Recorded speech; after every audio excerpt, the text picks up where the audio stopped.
রূপনগর তালিমুল কোরআন ছাত্র যুব সংঘ মধ্যনগর সুনামগঞ্জ কর্তৃক আজকের চতুর্থতম বার্ষিকী ইসলামী মহাসম্মেলনে আজকের আয়োজিত এই তাফসিরুল কোরআনে যে আল্লাহ রাব্বুল আলামিন আজকে আমাদের এই মজমায় আসা এবং বসা কথাবার্তা শোনার মতন তৌফিক দিয়েছেন, তার জন্য অন্তরের অন্তরস্থল থেকে, মন থেকে, প্রাণ থেকে একটু শুকর আদায় করে নেই মহান রব্বে কারিমের, বলি আলহামদুলিল্লাহ। আলহামদুলিল্লাহ। আমার মন অনেকটা খুশি হয়ে গেছে। কেন জানেন? আপনারা আওয়াজটা একটু জোরে বলেন, তার জন্য আওয়াজটা জোরে বলার কারণে মন খুশি। ওয়াজও খুব গরম হবে, আরো জোরে বলবেন, দেখবেন আরো গরম হবে। যুবকরা বলে না যে লতা আর ফিদলে মিলে যাতে জাত মিলে, কথাটা বুঝেন নাই? আমি যুবক না, অনেক যুবক আছেন, আর মুরব্বী সভাপতি সব আছেন, বাবাজি যারা আছেন সবাই আমার বাবা সমতুল্য। তার জন্য সকলের এই সম্মানিত রাইকা আমি যুবক ভাইদেরকে নিয়ে আজকে কিছু ওয়াজ করব। যুবকরা একটু খেপে উঠবা, শরীরে পশমটা খাড়া করে নিবা, এমনকি আজকে শীত কোথায় নিয়ে বলাইবা, বৈশাখ মাস শুরু হয়ে যাবে। কথা বলেন ঠিক কিনা? বৈশাখের যে গরম হয়, ওই গরম হইতে হবে মাহফিলে। কথা বলেন ঠিক কিনা? তার জন্য আল্লাহ তাআলার কাছে অসংখ্য অগণিত শুকরিয়া। আজকে এই যে ইসলামী মহাসম্মেলনটা সাজাইলো কারা? যেমন ছাত্র যুব সংঘ। আমি শোনার পরে খুবই আনন্দ হলাম। এই জায়গায় আমি 3 দিন আগে আবার আসলাম। অনেকে আমার ওয়াজ শোনার জন্য অপেক্ষা ছিল, তারা এখন কোথায়? আসেন, যেখানেই থাকেন না কেন, এদিক সেদিক ঘোরাফেরা যারাই করতেছেন, অল্প কিছুক্ষণের মধ্যে চলে আসেন, মাহফিলটা মজবুত করেন। আজকে হয়তো মতো হতে পারে আজকে আমার শেষ বয়ান হতে পারে, আজকে আমার একটা কথার বিনিময়ে যদি আপনি আমল করে নিতে পারেন, আল্লাহ রাব্বুল আলামিন বলেন, কোন মুসলমান যদি একটা কোন মজমার মধ্যে যায়, কোন মজমার মধ্যে যাওয়া অবস্থায় যদি একটা আমল করে আসতে পারে, আমি আল্লাহ রাব্বুল আলামিন ওয়াদা করে নিলাম, ওই বান্দাকে আমি আল্লাহ তাকে জান্নাত দিয়ে দেব। সুবহানাল্লাহ।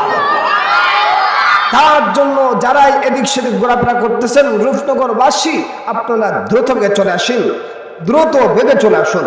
আজকে যে ছাত্র ভাইরা, আমার ছাত্র ভাইরা আজকে একটা মাহফিল সাজাইছেন। এটা কের মাহফিল? জান্নাতের বাগান। এটা কের বাগান? কের বাগান? জান্নাতের বাগান। ওই জান্নাতের বাগানে বসলে ফায়দা অতটুক। আজকে গুনাহ কইরা আপনি আসছেন, এই যে সামিয়ানার নিচে ঢুকলেন, সামিয়ানার বাহিরে আপনি কি জানেন ফেরেশতারা যে দাঁড়ায় আছে? সুবহানাল্লাহ বলবেন না? আপনারা কি জানেন ওই ফেরেশতারা যে আপনার দরজা দাঁড়িয়ে আছে, বাহিরে দিয়ে ভেন্টন করে আছে, হাঁটতেছে, আপনারা দেখতেছেন না? আল্লাহ আপনার পিছনে আপনার গুনাহ আছে না নাই? আমার গুনাহ আছে না নাই? মানুষ বলতেই গুনাহ জাতি গুনাহ করে, কথা বলেন ঠিক কিনা? আমরা গুনাহগার। আল্লাহ বলেন, বান্দা যতই গুনাহ কর তবুও তো আমি আল্লাহর গোলাম, ঠিক কিনা? আমার আল্লাহর গোলাম। আল্লাহ কি সুন্দর বলেন, ও বান্দা, রূপনগর যুব সংঘের ওয়াজ মাহফিলে যখন স্টেজের মধ্যে দিয়ে বসলায়, তোমার গুনাহগুলা 70,000 ফেরেশতা দইরা দাঁড়িয়ে আছে। তুমি যদি কতটুক পর্যন্ত শুরু থেকে নিয়ে শেষ পর্যন্ত বসতে পারো, মুনাজাত করে মাহফিল দিকে যাইতে পারো, 70,000 ফেরেশতা আল্লাহর কাছে বলবে, আল্লাহ ওই তোমার বান্দা দুনিয়াতে থাকা অবস্থায় ওই মাহফিলের মধ্যে ছিল, ওই মাহফিলে গিয়া তোমার কাছে চোখের পানি ফলাইয়া কাঁদতেছে, আর তোমার ভয় করতেছে, তোমাকে ভয় করতেছে, তোমার জাহান্নামকে ভয় করতেছে। আল্লাহ এর গুনার ভার এত বেশি দেয়, আমরা পারতেছি না রাখার মতন। আল্লাহ একটা ব্যবস্থা করে দেন, বলেন সুবহানাল্লাহ। আল্লাহ বলেন, ও কৃষ্ণ যাও যাও, তাড়াতাড়ি যাও, ওই রূপনগর মাহফিলের মধ্যে যে বাবাজিরা মাহফিলের মধ্যে বৈশা আল্লাহ বই চোখের পানি বানাইতেছে, ও জাহান্নামের বই চোখের পানি বলাইতেছে রে বাবা। আল্লাহ বলেন ওই সমস্ত ব্যক্তির নাম লিস্টি সবকিছু একত্রিত করে আল্লাহ রাব্বুল আলামিনের কাছে ফেরেশতা লয়ে যায়। এমনকি আমার বাবাজি আল্লাহ রাব্বুল আলামিন ডাক দেওয়ালেন ওই সময় আমি আল্লাহ বললাম ও ফেরেশতারা তোমরা কি দেখে আসো আমার রাসূলের নামে মহব্বতের কথা বলতেছে, আমি আল্লাহর প্রশংসা গাইতেছে, যাও যাও আমি আল্লাহ তাকে মাফ কইরা দিলাম। ওই জান্নাতের বাগান, জান্নাতের মধ্যে কোন গুনাহ নিয়ে ঢুকতে পারবে না। এই গুনাহ নিয়ে ঢুকতে পারবে সিনেমার হলে, এই গুনাহ নিয়ে ঢুকতে পারবে যাত্রা গানে, কথা বলেন ঠিক কিনা? আর ওই মঞ্চের মধ্যে, মাদ্রাসার মাহফিলের মধ্যে, যুব সংঘের মধ্যে কোনো গুনাহ নিয়ে কোনো বান্দা ঢুকতে পারে না। আর যদি আপনার গুনাহ বেশি থাকে ওই গুনাহগুলা আপনার বাহিরে ফেরেশতা দরিয়া রাখে রে, এমনকি রাখতে রাখতে তার বিয়াঙ্গেজ লেগে যায়। আল্লাহ বলেন যা যা তুই কষ্ট করতে সস্তার গুনাহ নিয়া এমন জায়গায় ফালাও যেন তাকে আর কোনো আকৃষ্ট করে না ধরতে পারে। সুবহানাল্লাহ। ও মুসলমান ইমানদার আল্লাহর গোলাম, তোমরা সবাই আমার মহব্বতে আসো নাই, আসলা আল্লাহর মহব্বতে। কথা বলেন ঠিক কিনা? কার মহব্বতে? একটু জোরে বলেন না কার? আজকে যদি মিটিং হইতো, মিছিল হইতো, অমুক ভাই গলা ভাঙ্গিয়া বলতেন, এখন বক্তায় হইয়া দেয় যে কার কার, তার গলা দিয়া কথা আসে না। আর যদি একটা কোনো মিছিলের মধ্যে মিছিল হইতো, হইয়া দেওয়া লাগতো না বাবারে, অটোমেটিক নৌকা আর দাঁড়ের শেষ বাহির হইতো। ঠিক কিনা দেখো? আর এখন কেন বলতে পারেন না? এতে আপনি বুঝেন আমার ভিতরটা এই গুনাহ কয়লা হয়ে গেছে। ঠিক কিনা দেখুন, আপনার গুনাহ কয়লা হয়ে গেছে। তা আসুন আমি যে আপনাদের সম্মুখে যে বিষয়টা নিয়ে ধরে তুলেছি, আল্লাহর ভয় সম্পর্কে একটা আয়াত আপনাদের সম্মুখে পাঠ করলাম। যে আয়াতটা আল্লাহ যদি আমাকে অল্প সময় কিছু কথা বলার সুযোগ দেন, অল্প কিছু বলে বেঁধে নেওয়ার চেষ্টা করব। ওমা তৌফিক ইল্লা বিল্লাহ। প্রথম অবস্থায় আমি আমার অন্তর থেকে শুভেচ্ছা জানাই ওই ছোট বাচ্চাদেরকে যারা ওই মাদ্রাসার ছাত্র, তারা আজকে যুব সংঘ দিয়েছে, আপনাদেরকে ওই জান্নাতের বাগানে বসার মতো সুযোগ দিয়েছে। এতে আপনারা খুশি না বেজার? অন্তর থেকে বলছেন? দেখা দেখি বলতেছেন? দেখবেন দেখা দেখি বলবেন না। একটা কিচ্ছা মনে হয়েছে, কইতাম একটা কুকুর যাইতেছে হাইটে হাইটে। কুকুর বুঝেন? কুত্তা বুঝেন না? একটা কুত্তা হাইটে হাইটে যাইতেছে। একটা লোক কি করলো, এই লোকটায় সর্বনাশ দৌড়ে যায়, কুত্তা হাবানি দেখা। কুত্তা তো এমনিতেও দৌড়ে, ঠিক কিনা? এখন গরমের দিন জিব্বাটা বাকির করে ধরতেছে। এখন এক যুবকে কি করলো, এক দৌড়ে যায় কুত্তার খাওয়া ধরছে। বাবা তুমি কেন জিব্বা বাহির করে রাখলা? তোমার কষ্ট আমার সহ্য হইতেছে না। খারে হয় কুত্তারে হয়, ও তোমার সহ্য, ওই যে কষ্ট আমার সহ্য হইতেছে না। তুমি যাইও না। কুত্তার ভাও ধরে খান্দা শুরু হচ্ছে। কিতা শুরু হচ্ছে? খান্দা শুরু হচ্ছে। এখন আরেক লোক যা বুঝলাম না, কুত্তার ভাও ধরে খানতেছে, সব বলাস ব্যাপারটা কিতা? এই লোক দৌড়ে এখন আম্মু ধরে খান্দা শুরু হচ্ছে, এমন খান্দা। আরেক লোক এখন বুঝলাম না, কুত্তার ভাও ধরে খান্দা করে। এইরকম এক এক করে ৬০ জন আছে। কয়জন? ৬০ জন আইয়া ৬০ ঠেঙ্গ ধরে খান্দা শুরু করছে। আর কুত্তা গাড়ি শুরু করছে। এখন আর কুত্তা হইতেও পারতেছে না। এখন দেখেন এই যে কুত্তার ভয়ে ধরলো, ৬০টা ৬০ ভয়ে ধরলো। এখন কুত্তা কি বুঝে? কুত্তার জিব্বা পার করে এমনিতেও ধরে। এখন এই লোক মনে করছে, মনে হয় কষ্ট হইতেছে, কি দাঁত যন্ত্রণায়, এখন খান্দা শুরু করছে। এখন একটা ভালো লোক আইছে, আয়ে কি করলো বুঝলাম না।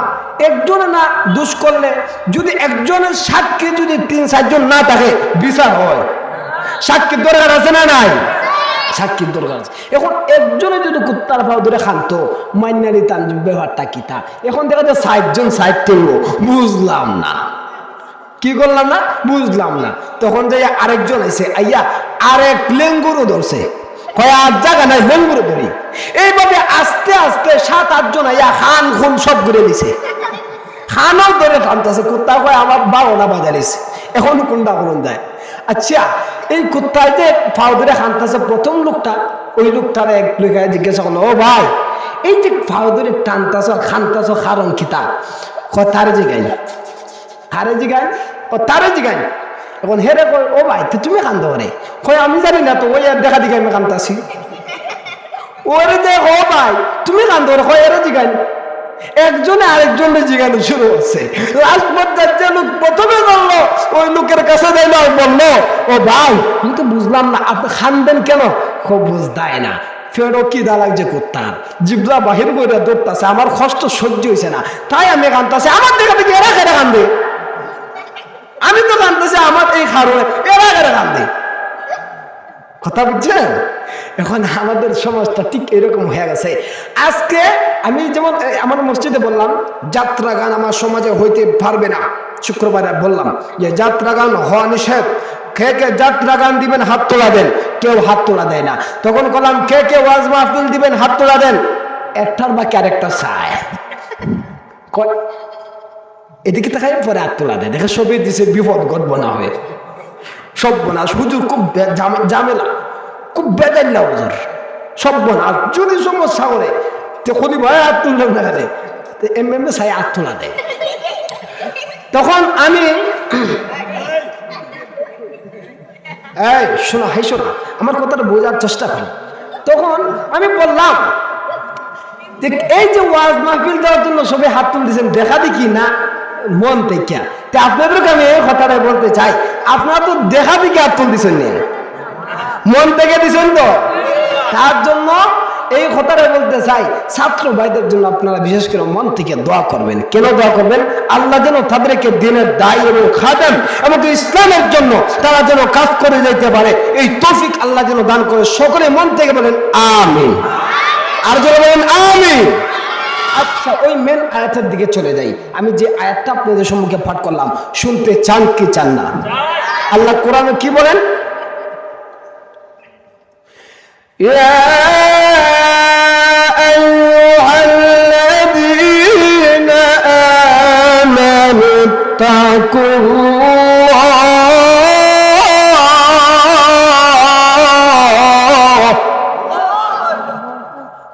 আল্লাহ রাব্বুল আলামিন ডাক দেন, দুনিয়া মানুষরে তোমরা যদি আমি আল্লাহকে ভয় করো। আল্লাহ কাকে ভয় করার কথা বলছেন? আল্লাহকে। আল্লাহ বলেন আমি আল্লাহকে যদি ভয় করো, ইত্তাকুল্লাহ, আমি আল্লাহকে যদি ভয় করো, আইত্তাকুন নার, ভয় করার মতন করো। ঠিক না? ভয় খাওয়ার মতন করতে হবে, ভয় করার মতন করতে হবে। এরপরে আয়াত আল্লাহ কি বলেন? হাক্কা তুকাতিহি ওয়ালা তামুতুন্না ইল্লা ওয়া আনতুম মুসলিমুন। ও মুসলমান ইমানদার, ও প্রবাসী, আল্লাহ রাব্বুল আলামিন ডাক দিয়ে বলে আমি আল্লাহ বললাম আমি আল্লাহকে ভয় করার জন্য।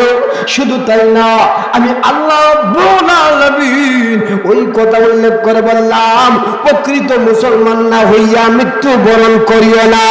ও মানুষেরা, মুসলমান প্রকৃত মুসলমান না হইয়া দুনিয়ার দিকে শোনা।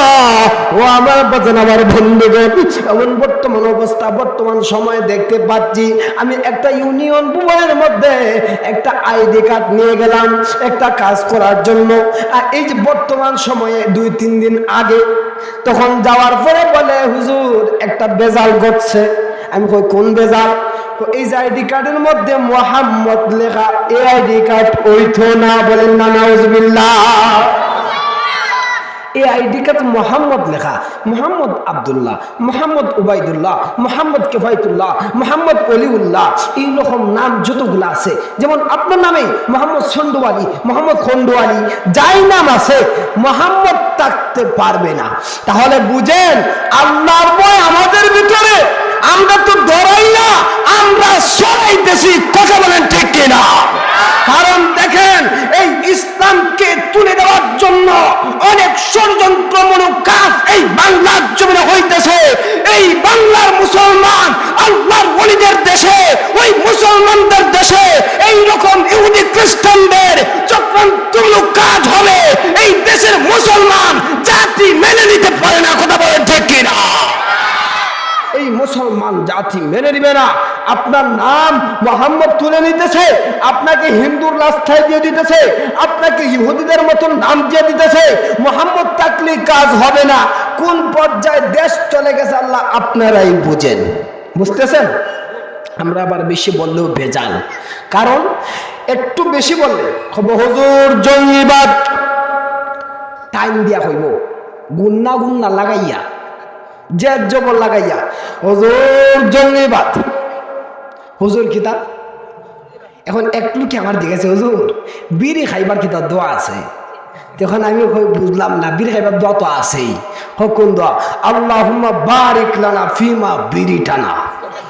এখন এই দোয়া তখন কইলাম, লোকে আস্তে আস্তে লেঙ্গা আমাকে আসলা কেন, বিড়ির দোয়া কিতা আছে, তুমি আমার জিগাইলা কেন? বর্তমান পরিস্থিতি ঠিক এরকম শুরু হয়েছে। একবারে জিগাইলো, হ্যাঁ গুসলে বস করে জানোস? হ্যাঁ এটা কিতা? আমি জানতাম না, আমি মুসলমান। ও কিতা? সাবান গামছা লঙ্গি। কিতা কিতা? সাবান গামছা লঙ্গি। এত স্পিডে কইছে, বোঝা যায় তার মুখস্থ। এটি বুঝি তার এই গুসলের ফরজ। এটি কি গুসলের ফরজ? এটি ছাড়া তো গুসল হইতো না। সাবান লাগে, গামছাও লাগে, লঙ্গিও লাগে। এখন দেখেন তা মানুষ কই গেছে, আই সব বানাস সাবানও হোক, গামছাও হোক, লঙ্গিও হয়। এই পরিস্থিতি এখন বর্তমান সময় কি হয়েছে জানেন? বাবা সন্তানকে মানে না, সন্তান বাবাকে মানে না।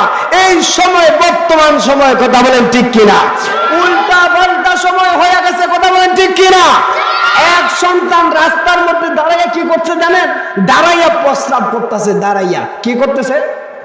মুত না প্রস্রাব কোনটা বুঝেন আপনারা? কোনটাই বুঝেন? হাসবেন না, শিক্ষা নিয়ে ব্যাপার। উভয় মুত আছে, উভয় মুতে। তখন এই ভদ্রেক লুকাইয়া কয়, তোরে কে বলছে উভয় মুতার জন্য? চল তোর বাবার কাছে নিব। হুজুর আপনি আমার নিয়া কোনো শান্তি পাইতেন না, কোনো বিচারও পাইতেন না। কারণ কি তা তুই ড্রাউ করবে না, স্টপ ইওর মাউথ, আমি তোর বাবার কাছে নিয়ে যাব। তখন হাইটে হাইটে যাওয়ার পরে দেখে হঠাৎ তার বাবা সামনে। তার বাবা সে তো উভয় মুছে, একটু ভালো আছে। তার বাবা আইটে আইটটা মুতে আছে। কিভাবে মুতে? হাইটে হাইটে। এখন হুজুরে আচ্ছা দিছে, হয় এটা খেলা আমার বাপ। কব্বা যাও, তুই সারা জীবন উবাইয়াই মুতিস, আইটে আইটটা মুতিস না, আইটটার দিকে করিস না, মুতিস দেয়া উবাইয়াই মুতিস। বর্তমান প্রেক্ষাপট এই হয়েছে, এই সমাজ এই হয়েছে। কথা বলেন ঠিক কিনা? সমাজটা এরকম হয়ে গেছে। যদি সন্তান দাঁড়ায় প্রস্তাব করে আর বাবা আইটটা আইটটা করে। আজকে আমাদের জনগণ যদি 5 টাকার জায়গা 10 টাকা চুরি করে, আমাদের যে মেন হেড মাথার উপরে কিছু নেতা আছে, নাম কইতাম না, কইলে ভেজাল। আচ্ছা কইছা এরা কিরকম করতেছে?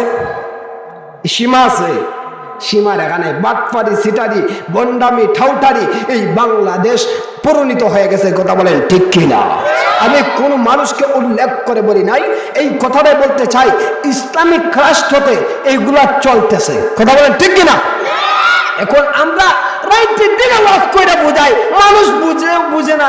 রাত্রকালীন সময় ওয়াজ শুনে সকালে উঠতে হুজুর জুলেখা বেড়া না বেডি।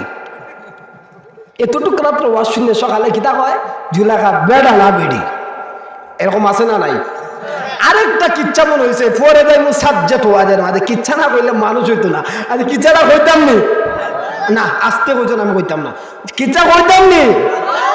আওয়াজ তো আবার কমিছে কোন জোরে কোন না কেন কিচ্ছা কইতাম নি হ্যাঁ আওয়াজ হয়েছে অন্য কোন যায় কারণ জোরে ধাক্কা না দিলে দরজা খুলবো জোরে দৌড় লাগবো আচ্ছা কইতাছে আপনারা খেয়াল করে শুনুন এক লোক হুজুর আর কি হুজুর গেছে দাওয়াত খাইবার লাগি কি খাইবার লাগি দাওয়াত খাইবার লাগি খার বাড়িত কেফায়তুল্লাহর বাড়িত কেফায়তুল্লাহর বাড়িত যে হইতাছে এই কেফায়তুল্লাহ আমার যে দাওয়াত দিয়ে আনছস বালা কথা এই নামাজ ফরজ নি হুজুর মাঝে মাঝে পড়ি কিতা কিতা করি এই আলাপ বন্ধ করেন এই জায়গায় কল ধরার সময় নাকি আমার কথার দিকে আপনারা খেয়াল করেন আমার ওয়াজ আপনাদের ভালো লাগতেছে আপনারা একটু সময় দিবেন ভালো লাগে তো আচ্ছা ঠিক আছে তাও তো যুবকরা আজকে দেখা যায় খুব গরম হয়েছে হ্যাঁ মুরব্বী বাজান শুনেন এক লোক কি করলো হুজুর দাওয়াত খাইবার লাগে গেল এখন যে কেফায়তুল্লাহ আমার তোরা দাওয়াত দিয়ে আনছস বালা কথা নামাজ ফরজ নি হুজুর মাঝে মাঝে পড়ি কিতাব কিতাব পড়ি মাঝে মাঝে আচ্ছা দা মাঝে মাঝে ফরজ বালা কথা আচ্ছা খোঁজা ফজরের নামাজ কয় রাকাত এখন কয় সব বলাস 12টা বাজে দিছে মনে মনে 12টা বাজতেছে কেমন হুজুর একটা মিনিট সময় দিন আমার কাছে আমি ভাত তরি তরকারি আনতে আনতে ফাঁকে ফাঁকে করিলাম সময়টাও কাজে লাগলো আর তাড়াতাড়ি হইল আর কি হুজুরে বুঝে নিছে আচ্ছা ঠিক আছে তা তুই বাতানা যে হয় ও বলছো মা ফজরের নামাজ কয় রাকাত জানো নি এইরকম না হোক আমি রূপনগর মাদ্রাসা 5 পর্যন্ত ভরে আইছি আমি কি ভাবতাম না ফজরের নামাজ কয় রাকাত যে ফজরের নামাজ 4 রাকাত কয় রাকাত 4 রাকাত এখন সে আচ্ছা কই যাই বল কই যাই দেখো মহিলা ডাক দেখো কই যাও ও কই যাই 4 রাকাত কই শুনো তোমাকে যদি জোহর জিগা জিগাই বই তো যে বেসবাবুল্লাহ সর্বনা জিগাই বই তখন যদি তোমার জোহর জিগা কত জোহর নামাজ 12 রাকাত এই কথা যখন শিখাই দিল যে মোল্লা যে কি করে না যে মোল্লা ফজরের নামাজ কয় রাকাত যে মানুষ জানে না তাকে যখন 5 ওয়াক্ত নামাজে শিক্ষা দিল তার কি চাল আর ডাল কিছু রইবার বাকি রইছে চাল আর ডাল কি হইছে কিছু রইছে এখন ভাত লয়ে যাওয়ার মাত্রই হুজুরে কয় এই না এত বিল লাগে ফজরের নামাজ কয় রাকাত কইতে হুজুর বুঝতাম পারতাছি আপনার কষ্ট হইতাছে ফজরের নামাজ 10 রাকাত কয় রাকাত ফজরের নামাজ 10 রাকাত মাশাআল্লাহ মাশাআল্লাহ তোর বাড়ি তার খাওয়ান যায় না যা জমুকা লাডি ঠেঙ্গা জুতা উতা সব লিছে দেবুগা হুজুর খুব গরম তুই ফজরের নামাজ কয় রাকাত জানোস না আবার তোর বাড়ি দাওয়াত খাইতা না আমি জমুকা তখন ফাঁসিদা ডাক দেয়া কয় হুজুর একবারের ভুল আল্লাহ মাফ করে মাফ করেন আমার ভুল হয়ে গেছে আমি কইতেছিলাম ফজরের নামাজ 20 রাকাত ভুলে বলেছি 10 রাকাত অন্য আরো 10 টাকা বাঁচছে তখন এই মহিলা ডাক দেয়া হয় কি জানেন না ফজরের নামাজ 4 রাকাত হয় আর মাস্টার নেগরি দেখাইস না যে মোল্লা 20 রাকাত মানে না ওই মোল্লায় 4 রাকাত মান বলে এই কথা যখন কইছে তখন হুজুর আর আহে না আমাদের এই সমাজটা ঠিক এইরকম হয়ে গেছে রাত্রকালীন সময় হুজুরে ওয়াজ করে সুদের ব্যাপারে ওয়াজ করে হকের ব্যাপারে ওয়াজ করে আমরা ঠিকই শুনি শোনার পরেও যখন রাত্রকালীন প্রায় সকাল হয় ওই সকাল সময় আমরা ওই ফজরের নামাজ 20 রাকাত কথা বলেন ঠিক কিনা তার জন্য আমি সময় সংক্ষিপ্ত সময় শেষ দিচ্ছি আর 5টা মিনিট আপনাদের কাছে ছাই নিচ্ছি 5টা মিনিট দিতে পারবেন তো আপনারা 5টা মিনিটের ভিতরে আমি সময়টা শেষ দিচ্ছি যে আয়াতটা বললাম এই আয়াতের অর্থটা বলে শেষ দিচ্ছি আল্লাহ কোরআন আয়াতে বলেন ইয়া আইয়ুহাল্লাযীনা আমানুত্তাকুল্লাহ আল্লাহ বলেন আমি আল্লাহ রাব্বুল আলামিনকে ভয় করো আর কোন মানুষকে না ও মুসলমান আমি জানি আমি আল্লাহকে ভয় করবা না ও মুসলমান তাহিরপুর থানা থেকে যদি পুলিশ আসে, মধ্যনগর থানা থেকে যদি পুলিশ আসে, পুলিশ যদি অস্ত্র ছাড়া আসে, ওই পুলিশকে বালিশ বানাইয়া দিব জনগণ। কথা বলেন ঠিক কিনা? আর যদি এই পুলিশে যদি অস্ত্র নিয়ে আসে, মানুষ পাওয়া যাইত না। কয় জিহাদ চাই, জিহাদ চাই, মোল্লারা তোমরা যাও, আমরা নাই। এরকম হয়েছে সমাজ, ঠিক কিনা? এখন এবার তখন পাওয়া যায় না মানুষ। তার জন্য আমি এই কথাটাই বলি, আল্লাহ বলেন, ও মানুষ, আমি জানি পুলিশ দেখলে তোমরা ভয় পাও না, ভয় পাও পুলিশের অস্ত্র। ঠিক তেমনি ভাবে আমি আল্লাহকে ভয় করার দরকার নাই। আমি আল্লাহকে ভয় না করিয়া তোমরা ভয় করো আমার জাহান্নামকে। ওই জাহান্নামের আগুন সহ্য করার মতন না। যখন জাহান্নামের আগুন তোমাকে ধরবে, তখন তোমার খুব কঠিন হয়ে যাবে সময়। তোমার শরীরের মধ্যে দাও দাও করে ধরবে, তুমি দৌড় দিবা জাহান্নাম থেকে ফেরার জন্য, কিন্তু তোমাকে ফেরানোর মতন কেউ থাকবে না। ওই সময় যদি আল্লাহকে দুনিয়া ভয় করে যাইতে পারো, আল্লাহ রাব্বুল আলামিন বলেন, ওই ব্যক্তিকে আমি আল্লাহ খুশি হয়ে জান্নাত দিব। সুবহানাল্লাহ। শেষমেশ জিল্লা একবার বলেন সুবহানাল্লাহ। আল্লাহ আমাদের সকলকে দু একটা কথা বললাম, ছোট মানুষ কি আর বলবো, বড় বড় বক্তা আছেন, আল্লাহ তারা ওয়াজ করবেন, শুনবেন। দুই চারটা যাই কথা বললাম, মন থেকে আপনারা শুনছেন, আমিও মন থেকে বলছি, আমল করার চেষ্টা করবেন। এমনকি আল্লাহ যদি আমার হায়াতে তৈবা বাঁচায় রাখেন, ইনশাল্লাহ যদি দেখা হয় আবার দেখা হবে। আর আমার জন্য সকলেই দোয়া করবেন, দোয়া করবেন তো ইনশাল্লাহ।